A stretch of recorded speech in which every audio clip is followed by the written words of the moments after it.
Hey all, today I'm going to show you how to quickly make one of these binder covers that will go perfectly with all your All Ohio Shop Hop cards with all your patterns that you're going to receive over the next 2 months. So follow these simple instructions and your binder can look this cute too. Happy quilting! In order to create this binder cover, you are going to press and cut your fabric to the size listed on the pattern. And then what I do is I mark a pin at the center. I fold it in half, mark a pin at the center, and then in from each side, you're going to measure about 4.5 inches and mark a pin there as well. And so what you can see I've done on this side is I've pressed this in a 1/2 inch. You want a 1/2 inch seam allowance on both sides. And that's going to allow you a little bit of extra space on top and bottom, as you can see, because you have to be able to slide these into the side pockets, okay? So then what I do is I stitch this, I press it, and then I stitch this down until that pin, and I leave this open and this open. Then you can take this in about 1/4 inch and put a seam right along there, okay? From there, I will describe how you're going to flip this, and you're going to fold it back on itself. So again, right sides together like you typically do with quilting. And you'll see here how this pin will line up, and I've creased it all the way so I can kind of see where it's supposed to meet here. And so I'll meet up that crease right there, and I'll open this up, and I will stitch in right here in order to create the pocket.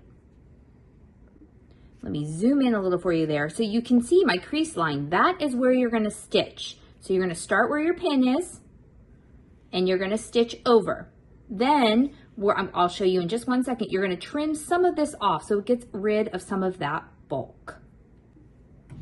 Now I have completed that stitch, as you can see right there, and then I've trimmed off a little bit in from the fold. That way some of that bulk is gone, because we're gonna flip this, give yourself a nice little corner there, right? And you can go ahead and press this down, okay? So let me go ahead and press it right here. Nice hot iron, give you a nice crease right there.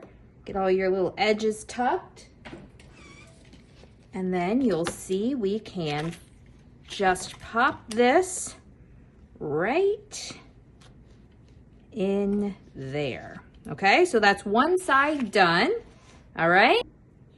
Now that our right side is complete, you're going to move on to your left side here, and you can see I've, when I went ahead and seamed this, I went ahead and pressed all of this down. That way, when you're folding this onto itself, you have that nice crease that you're going to stitch in. But of course, first, we're going to press down 1/4 inch right here, put a little seam in, and then from there, we'll fold it on itself once again and match up with this pin right here.